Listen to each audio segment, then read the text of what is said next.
Greetings, friends. I wanted to share some observations, speculation, and talk about the idea of aliens, because other people have talked about aliens, one world religion, PSYOP, talking about extraterrestrials in these sorts of terms. But before I get into that, let me just throw in a few other things here. Let's back up. We're in the middle of not exactly a war, but we're in the middle of a very stressful economic time. You could call it a war. The enemy is the virus, and it requires great sacrifice of all the population. Now let's go back 100 years ago, roughly. Not exactly 100 years ago, but it was the First World War. And that was also arguably an unnecessary war for Canada, for the US, certainly for the US to get involved in. Even for Great Britain to get involved in, it was sort of a silly idea. It was like a localized conflict between the Austro-Hungarian Empire and Serbia, and then Russia got involved. They could have just kept it limited, but they all got involved, and J.P. Morgan was financing Britain, the British war effort. Well, that's a simplification, but there were financial reasons for getting the Americans into the war, and the sinking of the Lusitania, which was carrying munitions, and everyone knew, or the Germans knew it was carrying munitions, and they were warning them not to do it, and they still sent the ship. So there's a lot of things that happened that got America into that war, and it went on and on and on. I mean, not for the Americans, but for the British, for the Canadians. I mean, everyone thought it was going to be over by Christmas. 2 weeks to flatten the curve. I'm not saying it's the same thing, but it's a similar idea of, oh, you think it's going to be a short thing. It turns into this big, long war, or a similar situation to a war, like a stressful economic period.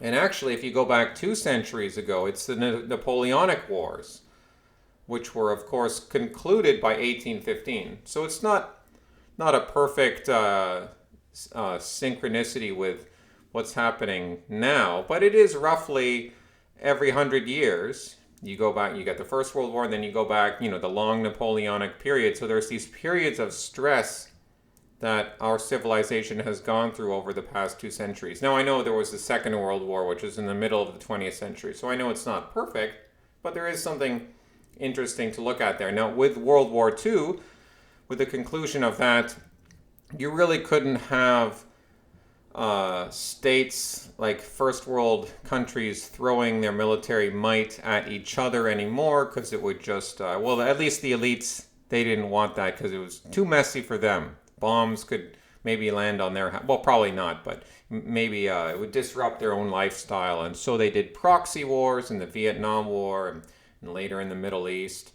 That was for other reasons too. So you don't have these sorts of like mass scale wars. You have sort of like, they turn down the temperature on the kettle a little bit, and they export war to the margins. And that's why you get all these like private armies, mercenary groups. It's like a constant state of war in many countries in the world. It's just not the type of war that we would see in the First World War, Second World War. Much more disorganized, local actors, private companies. That's the direction we're moving in. So I just wanted to talk about that a bit. With this impossibility of having a real war, except on the periphery, what happens to the mother country? What happens to the first world countries? They have to suffer too. It's not like you're going to escape the suffering too. What we had was the war on terror. And this isn't my idea. Other people have talked about this. I'm just sharing it with you. The war on terror commenced September 11th, 2001, and it ended, it didn't have a specific end, but it was roughly a 20-year thing. You could still say we're still living with the effects of the war on terror. Travel is still, more difficult because of all that stuff that happened, because of the way the governments around the world used that crisis to increase their control. Create the Patriot Act, which was anything but patriotic, a way to surveil and spy on you. record, your text messages, your phone calls, your emails. They're spying on us. We know this from Edward Snowden. And maybe from Julian Assange too. So that was the 20-year cycle. The enemy was the terrorist, an unseen enemy. I mean, most of the time unseen, but leading to massive change. How convenient for the government. How convenient for the elites. Now we're in the cycle of viruses. It's going to be another 20-year cycle. 2020s, 2030s, everything's going to be about viruses. Now, I could be wrong. Maybe it's not going to be a 20-year cycle, but that's what it's all about now. We don't hear about Osama bin Laden. I know he's dead, but we don't hear about ISIS anymore, even though a few years... remember Obama, he was trying to bomb ISIS and get involved in Syria. We don't hear about that anymore. We hear all about this one thing, the virus, which we've been primed for through Hollywood, through movies, going back 20 years or longer, to the idea of a pandemic. It has been implanted in our minds, something we're not yet exactly familiar with it, but we've been primed to behave in a certain way when it happens, to get really afraid. Now the question is, when this virus cycle ends, what's going to be next? And it could be extraterrestrials. And this sounds far out, but is it really that far out? Because Hollywood has been filling our culture with alien imagery and plot lines involving extraterrestrials, often hostile extraterrestrials, for decades, going back at least to the 50s, going back to Orson Welles, and so really it's been a constant thing. And why would they do that? Why would these powerful people with money, who control Hollywood, who control all the institutions, why would they be okay with this constant pumping of alien themes into popular culture? It's been like non-stop for 80 years, practically. Aliens, aliens, aliens. You really think they're just doing it just because it's an interesting idea? And they didn't do that back in the night. If you go back in the 19th century, science fiction was just beginning in the 19th century. But if you went back to before the 1850s, no one thought of aliens. Okay, maybe you could find some examples here and there, but it was not really in the popular consciousness. Neither was time travel. Okay, neither was dinosaurs and all that stuff. That all came relatively recently in our history, and it's had a huge effect on our consciousness, and it's been a way to influence people, influence society. So I think that aliens could be used, some say, to bring about a global religion. I don't know, maybe that's a bit extreme, but certainly the idea of there being an enemy out there. And by the way, the alien phenomenon has been full of cults ever since it began in the 20th century. Alien cults where they think that some alien is going to rescue them, or they're going to be beamed up to a comet or something like that. That's been a fixture of the alien, in pop culture ever since it began roughly in the mid-20th century. And you may be asking, what do I believe in aliens? Not exactly. I believe in demons, and the fallen angels, the fall of Satan, links up with a lot of stuff that you could describe as aliens. So I do believe people are seeing real UFOs a lot of the time. Sometimes these may be military craft, but I've seen UFOs that are extremely strange. They don't behave like any object I've ever seen. I haven't seen any aliens, but we would. But the thing is, I think what I've seen, they don't usually, I haven't seen flying saucers, but I see things that don't appear to be physical. And that also links up with these demons. They can't quite remain physical. Well, I don't know if maybe demons can be physical, but they're not entirely able to maintain their physical form. That's why they disappear and reappear, and that doesn't keep a solid shape. That's just in my own experience. So I look at UFOs more as spiritual objects and probably demonic. Now, maybe they could be angelic, maybe they could be good, but that's what I would say about that. So I don't dismiss aliens, but do I think that there's all these, alien civilizations on other planets?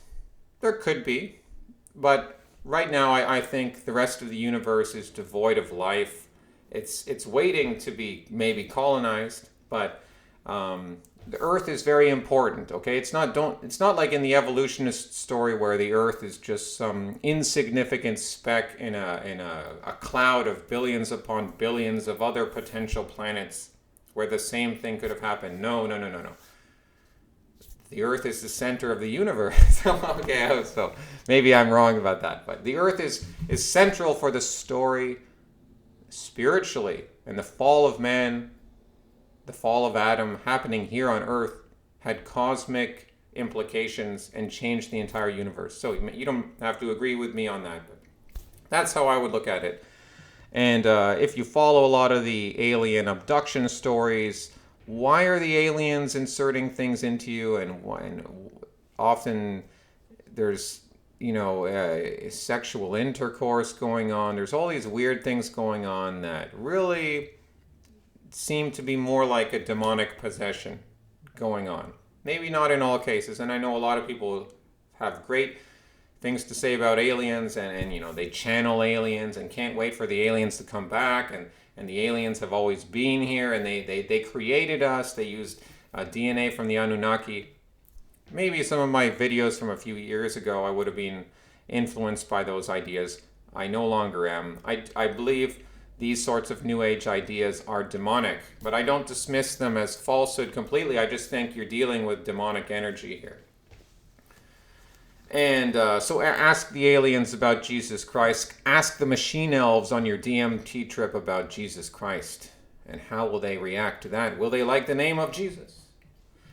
I don't think they will. So just in conclusion, Ronald Reagan, in the late 80s, around 1987, he mentioned aliens in several speeches. He was saying, perhaps we need some outside universal threat to make us recognize this common bond. He was referring to a common bond of humanity. He was addressing the United Nations. And he said, is not an alien force already among us? What could be more alien to the universal aspirations of our peoples than war and the threat of war?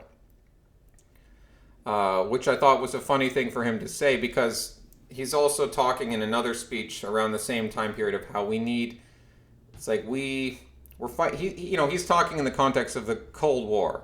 It's such a shame that, the Americans and the Russians have to be in this Cold War. Can't we all just get along? If there was an alien threat, then we would all unite and fight the aliens, right? So he's saying that what could be more alien to us than having war? So it's like, oh, peace, man, peace and love. Don't fight, man, don't fight.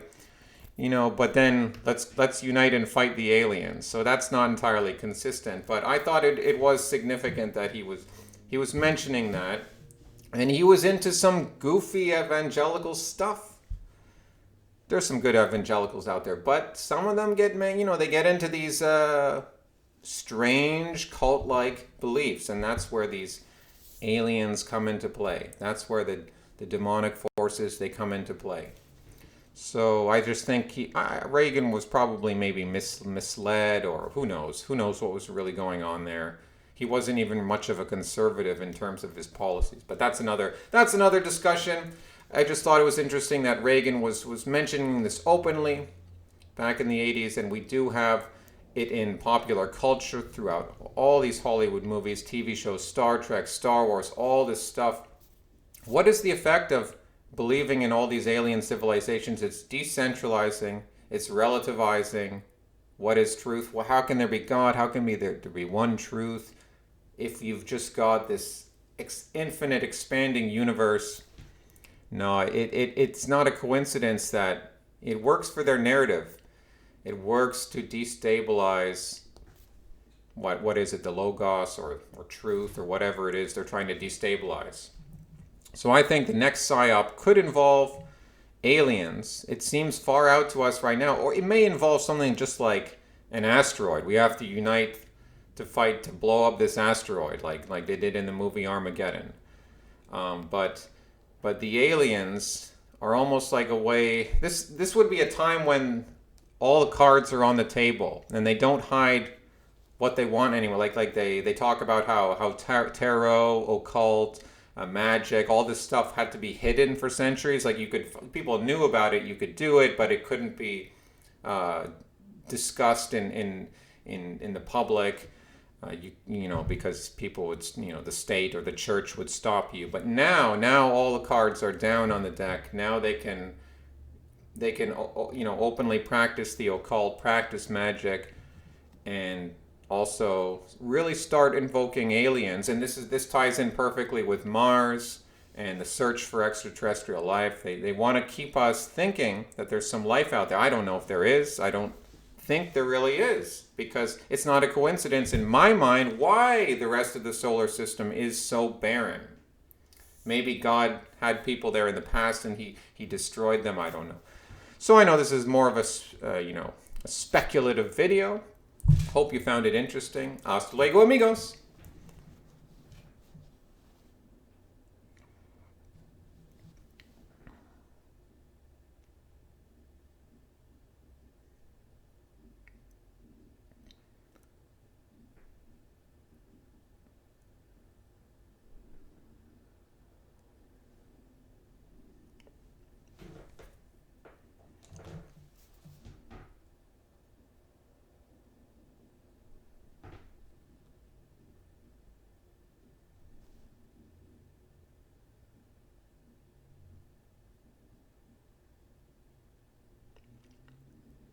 And if you say, well, I've experienced aliens, I've had a spiritual experience, they're good.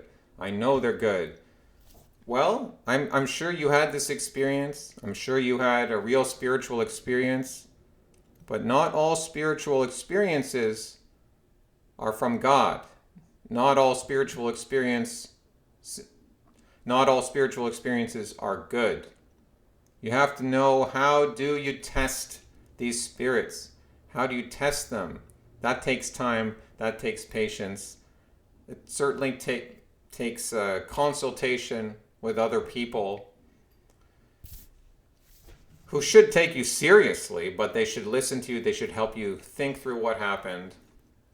And a lot of the time it's demonic.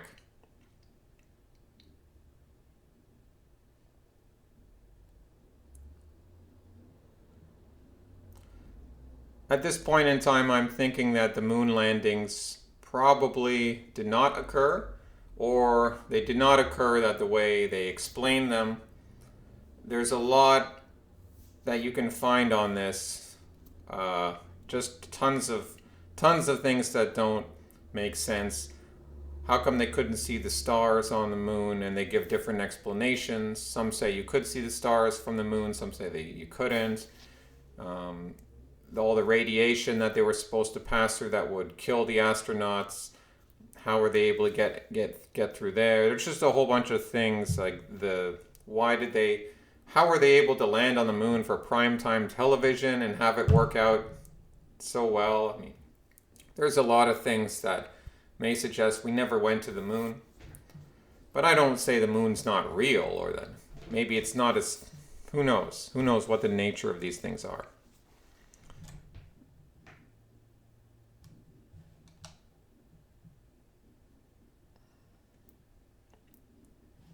I think an alien threat is perfect for the globalists because it unites their entire planet, all the peoples together under one ruler, to necessarily have them face the external, like, extraterrestrial enemy.